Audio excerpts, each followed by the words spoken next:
hukum terkait istiqlal korban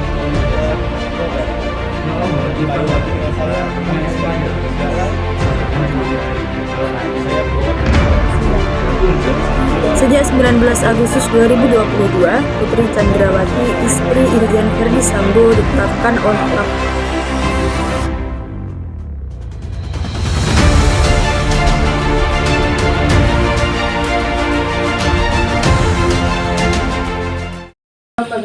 Bismillahirrahmanirrahim. Assalamualaikum warahmatullahi wabarakatuh. Sebelumnya perkenalkan, nama saya Asa Khotunada.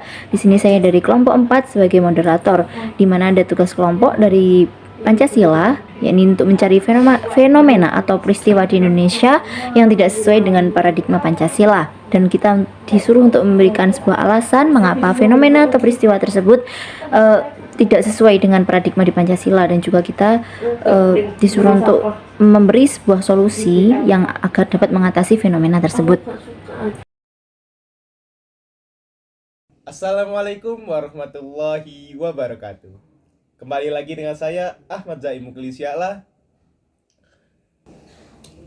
Saya akan menjelaskan kasus tentang Putri Chandrawati dan Vanessa Angel. Putri Chandrawati tersangka pembunuhan lepas dari status penahanan.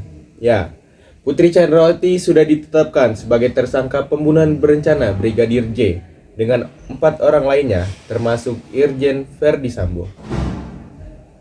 Sorotan tajam dari publik tengah dirasakan oleh tersangka pembunuhan berencana Brigadir J. Pasalnya, istri dari Verdi Sambo hingga kini belum ditahan, kendati statusnya sudah menjadi tersangka. di sini. Hal tersebut sontak memancing amarah dari publik yang langsung membandingkan kasus Putri Chandrawati dengan kasus besar sosok ternama, yakni Vanessa Angel. Dulu Vanessa Angel harus ditahan karena terjerat kasus hukum hingga meninggalkan anak mereka. Sebelum meninggal karena kecelakaan, artis Vanessa Angel sempat tersandung kasus narkoba. Dia terbukti memiliki narkoba psikotropika golongan 4 jenis X-Anax dan ditangkap Satuan Narkoba Polres Jakarta Barat di kawasan Srengseng, Kembangan, Jakarta Barat pada 16 Maret 2020. Setelah resmi ditetapkan sebagai tersangka, Vanessa yang saat itu tengah hamil pun menjalani tahanan kota sejak 9 April 2020. Vanessa divonis hukuman 3 bulan penjara dan denda 10 juta rupiah oleh Pengadilan Negeri di Jakarta Barat mulai Rabu 18 November 2020. Vanessa menjalani masa tahanannya di Lembaga Pemasyarakatan atau Lapas Pondok Bambu, Jakarta Timur. Dia melahirkan putranya yaitu Gala Sky Ardiansyah pada Juli 2020 lalu. Meski begitu, dia tetap menjalani masa tahanannya di penjara dan meninggalkan buah hatinya. Sekian, wassalamualaikum warahmatullahi wabarakatuh. Sejak 19 Agustus 2022, Putri Chandrawati, istri Irjen Verdi Sambo, ditetapkan oleh Kapolri menjadi salah satu tersangka pembunuhan Brigadir Joshua. Ibu PC dijerat dengan pasal pembunuhan berencana, yaitu pasal 340 subsider, 338 jangto, pasal 55 jangto, pasal 56 KUHP. Dengan pasal tersebut, ancaman hukuman yang bisa didapatkan oleh Ibu Chandrawati yaitu maksimal hukuman mati atau pidana penjara seumur hidup atau selama-lamanya 20 tahun. Namun hingga saat ini, Ibu Putri belum juga ditahan atau bahkan tidak ditahan dengan alasan kemanusiaan, kesehatan, dan masih punya balita. Lantas apa kabar wanita lain yang masih tetap ditahan saat mereka masih punya balita? Vanessa Angel misalnya. Vanessa dinyatakan melanggar pasal 27 ayat 1 jangto pasal 45 ayat 1 Undang-Undang Nomor 19 tahun 2016 tentang Informasi dan Transaksi Elektronik atau ITE, pasal 55 ayat 1 ke 1 KUHP, dan dijatuhi pidana selama 5 bulan. Dari kasus tersebut, tentunya kita bisa menilai kasus mana yang lebih berat. Dengan tidak ditahannya Ibu PC, kepolisian dianggap melakukan diskriminatif terhadap tersangka perempuan lainnya, juga tidak menerapkan asas equality before the law, dan tentu saja tidak menerapkan asas yang terkandung dalam Pancasila, terutama sila kelima. Assalamualaikum warahmatullahi wabarakatuh. Perkenalkan, nama saya Muhammad Adam Haradi. Ingin menyampaikan saran tentang kasus dari Vanessa Angel dan istri Sambo. Yang pertama, media yang ada di Indonesia diharapkan agar dapat membuat berita yang lebih berimbang tentang perempuan dalam kasus apapun, termasuk kasus prostitusi.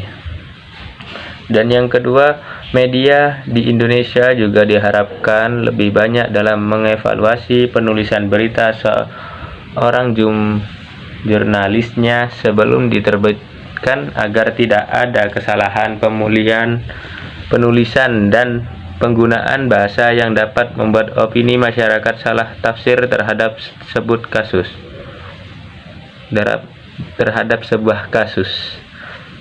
Dan yang ketiga, penelitian ini diharapkan agar dapat menjadi acuan bagi peneliti selanjutnya untuk meneliti bagaimana representasi perempuan di media.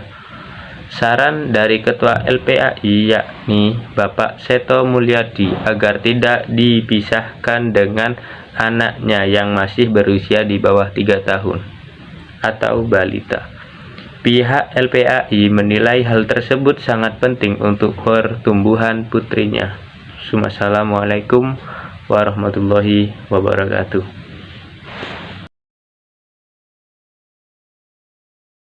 Assalamualaikum warahmatullahi wabarakatuh.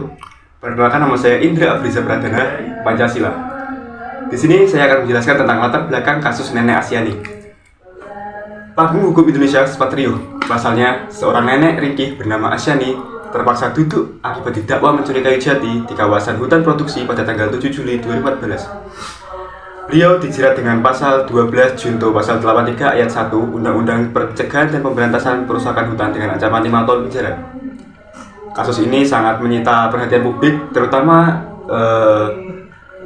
Menteri Lingkungan Hidup saat itu, Siti Nurbaya. Beliau meminta untuk menangguhkan proses hukum Nenek Asyani yang saat itu mendekam di balik jeruji besi. Selanjutnya, kasus ini sendiri bermula ketika KPH Perhutani Bondowoso melakukan patrol dan menemukan 2 bekas pohon jati yang dipotong di petak 43. Selanjutnya dilakukan penyelidikan atas hilangnya 2 batang pohon kayu tersebut. Ditemukanlah 2 pohon kayu tersebut di rumah Pak Cipto dan Pak Ji. Pihak kepolisian dan perhutani akhirnya melakukan operasi gabungan untuk memastikan kebenaran informasi tersebut.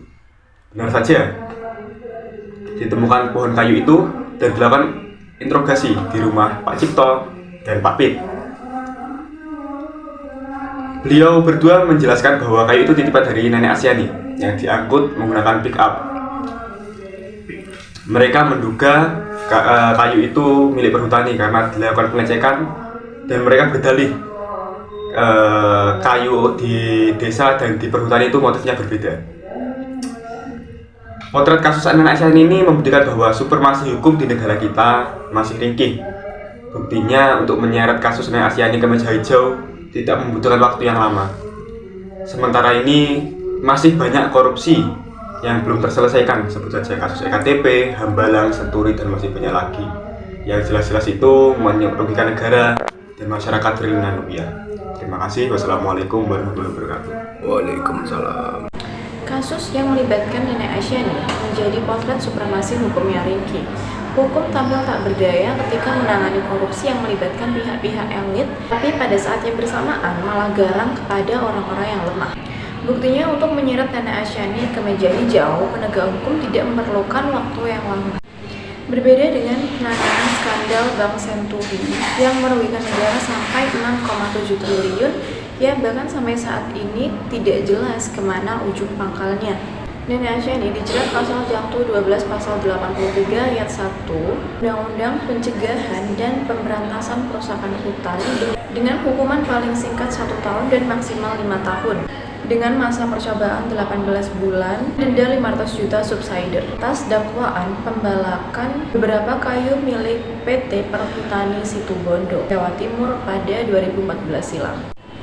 Menteri Lingkungan Hidup dan Kehutanan yakni Siti Nurbaya bahkan secara khusus meminta penahanan Nenek Asyani ini ditangguhkan setelah 3 bulan di penjara. Majelis Hukum mengabulkan permohonan penangguhan penahanan melalui putusan yang dibacakan pada hari Senin tanggal 16 di Pengadilan Negeri Situbondo.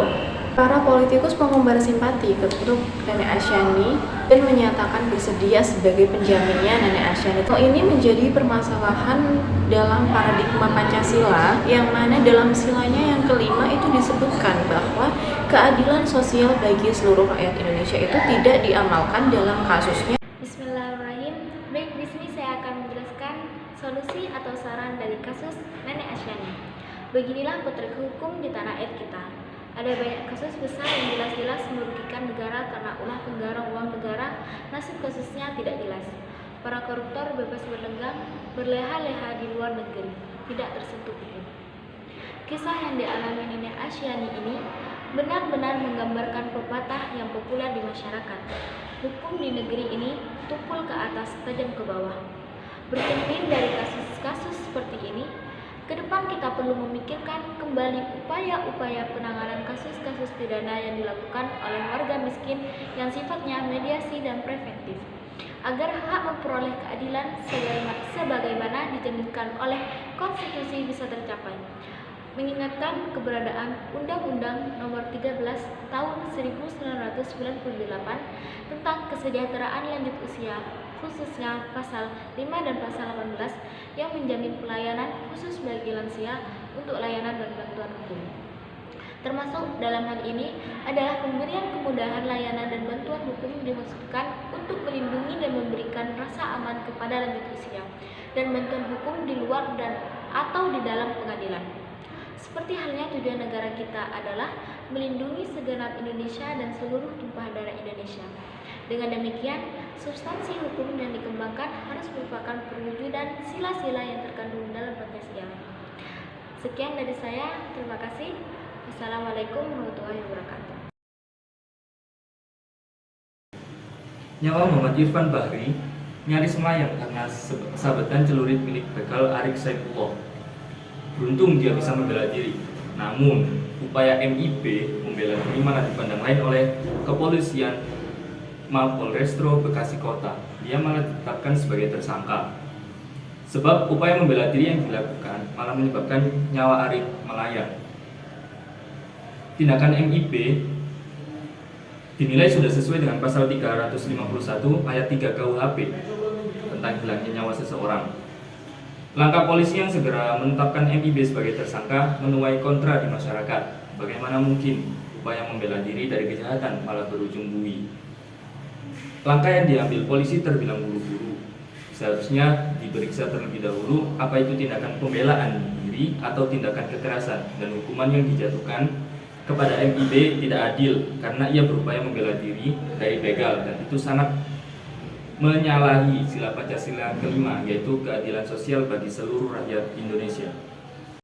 Assalamualaikum warahmatullahi wabarakatuh. Perkenalkan, nama saya Ahmad Nasrul Hakim. Solusi atau usaha tentang kasus begal tersebut adalah dengan menghidupkan kembali Gerakan Pertahanan Keamanan Rakyat Semesta atau Hamkarata. Dengan ini masyarakat kita akan hidup dengan damai, aman, tenang, dan tentram, serta menghukum orang-orang yang melakukan begal tersebut. Apa sih pertahanan keamanan rakyat semesta itu?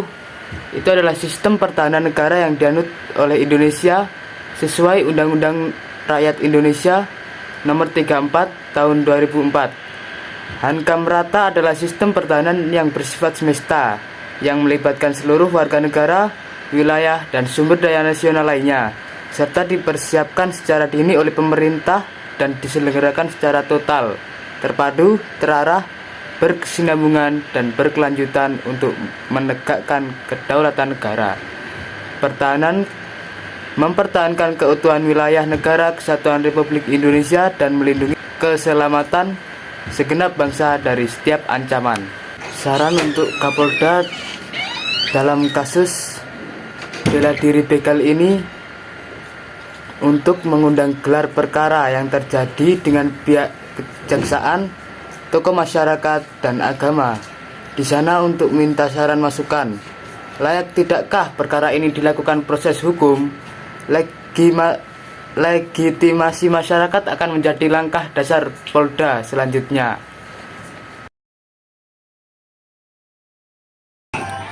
Demikian beberapa kasus yang kami angkat, mulai dari kasus Vanessa Angel dan istri Ferdi Sambo, dari kasus Nenek Asyani, dan yang terakhir kasus begal di mana sang korban ini malah menjadi tersangka.